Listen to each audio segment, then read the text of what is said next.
नमस्कार,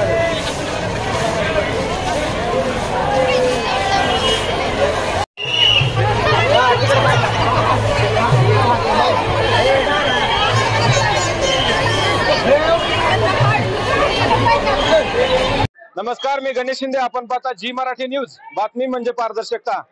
आज आषाढी एकादशी आहे, त्या निमित्ताने या ठिकाणी रथाची यात्रा सुरू आहे.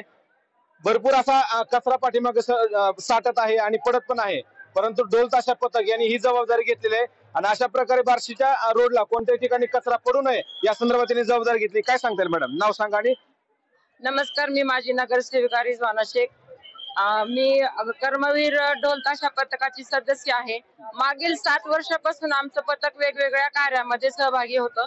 त्यातलं हे महत्वाचं, आषाढी एकादशी निमित्त दरवर्षी म्हणजे मागील 3 वर्षापासून आम्ही स्वच्छता मोहीम राबवतो आहोत आणि आमचे ढोल ताशा पथकाच्या सगळ्या भगिनी आणि बंधू हे तन मन धन अर्पण करून जे काही रथाच्या मागे घाण असते, कचरा असतं, ते उचलायचं काम करतात आणि आपल्या बार्शीच्या वैभवामध्ये स्वच्छतेचे भर घालण्याचा एक छोटासा प्रयत्न आमचा असतो बस. आणि असंच दरवर्षी आम्ही करत राहू अशी मी काही कल्पना कशी आली, म्हणजे रथाच्या पाठीमागे किंवा अशी स्वच्छता मोहीम आखणे, हे कसं काय डोक्यामध्ये आलं तुमच्या?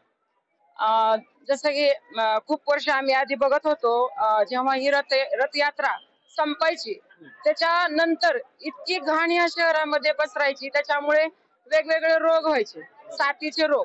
आणि तेव्हा बसल्या बसल्या असेच आमच्या पथकाचे हर्षल लोहार, बोके फोडे यांच्या डोक्यात आले की आपण मॅडम एवढं काय काय करतो, मग आपण एक वेगळा उपक्रम राबवू स्वच्छतेचा. आणि तसंही सध्या स्वच्छ भारत ही प्रक्रिया म्हणजे चालूच आहे, त्यामुळे एक प्रकारे चांगला संदेश पण समाजामध्ये जाईल आणि आम्ही सगळे त्यामुळे प्रभावित झालो आणि 3 वर्षापूर्वी आम्ही हे कार्यक्रम सुरू केला आणि आतापर्यंत खूप चांगल्या प्रकारे आम्ही हे कार्य करत आहोत.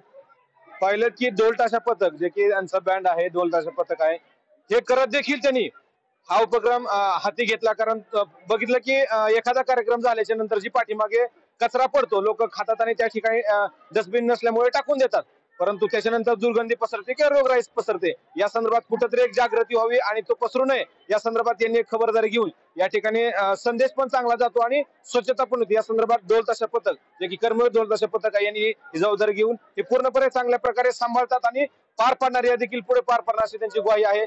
कॅमेरामॅन सह मी गणेश शिंदे, जी मराठी न्यूज, बार्शी.